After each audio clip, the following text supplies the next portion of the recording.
Welcome back to America's Retirement Headquarters, home of the Retirement Guys Formula and America's Medicare Associates with Nolan Baker and Dave Ross. ARHQ.com is the website. Find out more about the team at the Retirement Guys Formula. Set up a time to speak with them, the Retirement Team Action Plan, ARHQ.com, or the phone number, 419-794-3030. Here's something to think about the next time you check your blood pressure. A new study by the Journal of the American Medical Association found that the way you position your cuffed arm during the reading can lead to an incorrect result. For the most accurate reading, your arm should be resting on a surface. Putting your arm on your lap or at your side could result in a higher systolic number. That's the first one, by the way. Just as accurate readings depend on the correct arm position, how often do you review someone's retirement strategy to make sure it's positioned to give the most accurate picture of their financial health? When I look at a person's portfolio or the things that they've accumulated in their investment strategy, I kind of take a look at how is that overall portfolio weighted. You know, a lot of people were making investments in the tech companies. You know, I remember back when a certain fruit split 7-for-1, and people that had some shares of it saw that, you know, their share positions multiplied by 7, and then the price continued to climb, and therefore what happened was that their portfolio got, I wouldn't say unbalanced, but it became skewed very heavily in certain technology stocks. So, you know, when you talk about maximizing returns, I think sometimes it makes a lot of sense to take some of the gains off the table, to take a look at rebalancing, because we're near a top in the market, and we've been near a top in the market for a while now. And does it ever make sense to, you don't look a gift horse in the mouth, you might want to take some gains off the table and diversify the portfolio into some other areas. You know, we talked about gold and silver. Maybe some of it should be going there.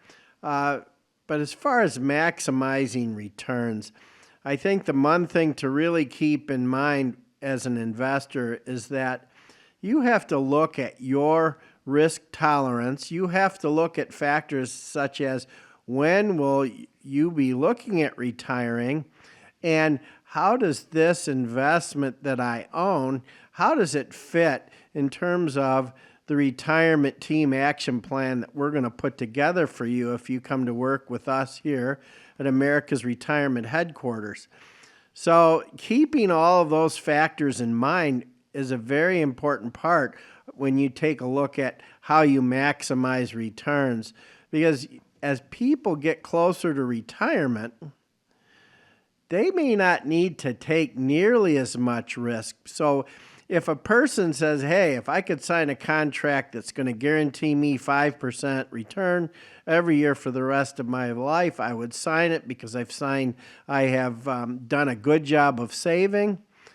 That's where the individual nature of each investor comes into play. So the whole definition of maximizing takes on a different definition for each investor.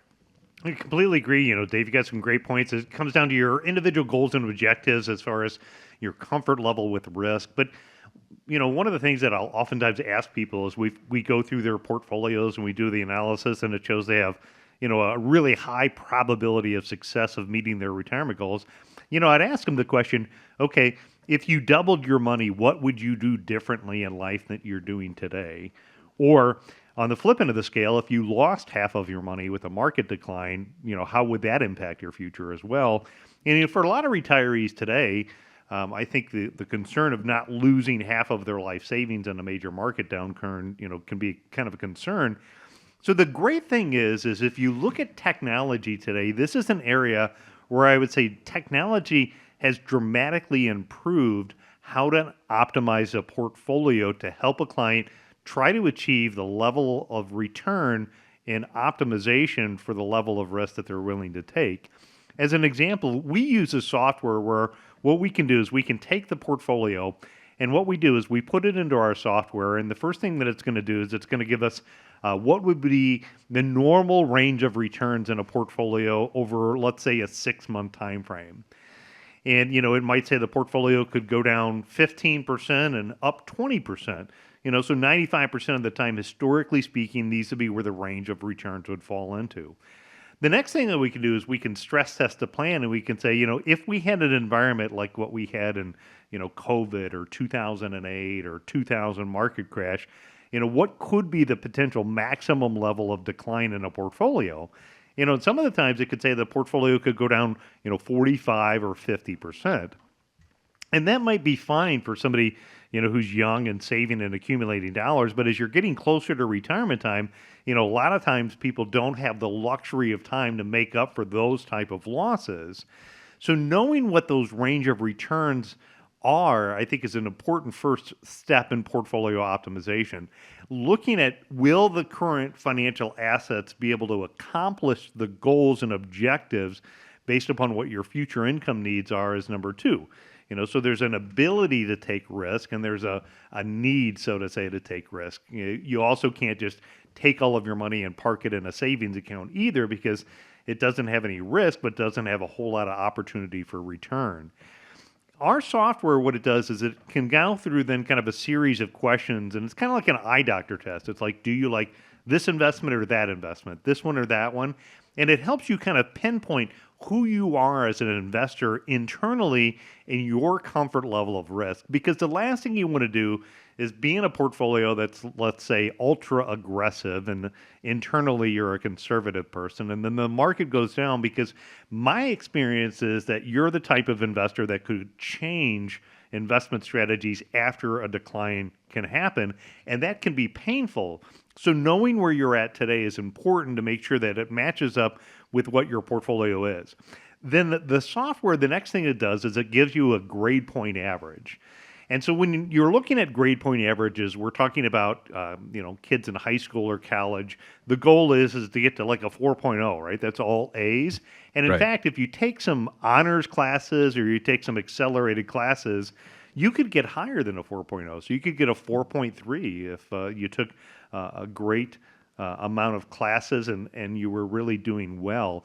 The same would be true with this software. It can give you a grade point average. And our goal of portfolio optimization is to try to get your GPA score as high as possible, like 4.3, based upon the level of risk that you're willing to take. And looking at that, then you can mathematically look at stacking the deck of cards in your favor and looking at some of the statistical data, the things that I talk about, like, being a numbers nerd. So we want to look at, where does your portfolio plot out on what's called the modern portfolio theory? Are you getting paid efficiently for the level of risk that you're taking? When the markets go up, what percentage of the gains are you able to capture in an up market versus if the market's going down, what percentage are you taking? A lot of times I'll see a portfolio where maybe they're getting 80% of the good, but they're taking 110% of the bad. And, that means that those numbers are flip-flopped. The odds are against you. When we take people through what Dave was talking about, our retirement team action plan, we will provide you that analysis of your portfolio, and there you'll be able to make an educated decision as far as are, the odds working for you or are the odds against you. And then in that retirement team action plan, what we can do is we can share with you our observations on ways to optimize your portfolio to increase the potential return while maintaining the level of risk that you're comfortable with. So if you have an investment portfolio saved up for retirement greater than $250,000 and you're wondering, are my investments working as hard as they possibly can? Give us a call. We would provide you with a complimentary retirement team action plan, and we can look at the portfolio optimization to try to help you, maximize the potential return of your portfolio by setting it up with a risk level that you're comfortable with. One of the greatest philosophers of our time, Mike Tyson, once said, everyone's got a plan until they get punched in the mouth. I think everyone is comfortable taking risk if there's no real risk there on the table. But once it does surface, that is when, things can go kind of sideways. And so understanding what the risk actually looks like, this is where having that risk analysis done as part of the retirement team action plan. So if you've got $250,000 or more of investable assets, give a call right now. Set up a time for that complimentary retirement team action plan and find out, if your actual risk tolerance aligns with how you are allocated. 419-794-3030, or you can go to the website as well. That's arhq.com.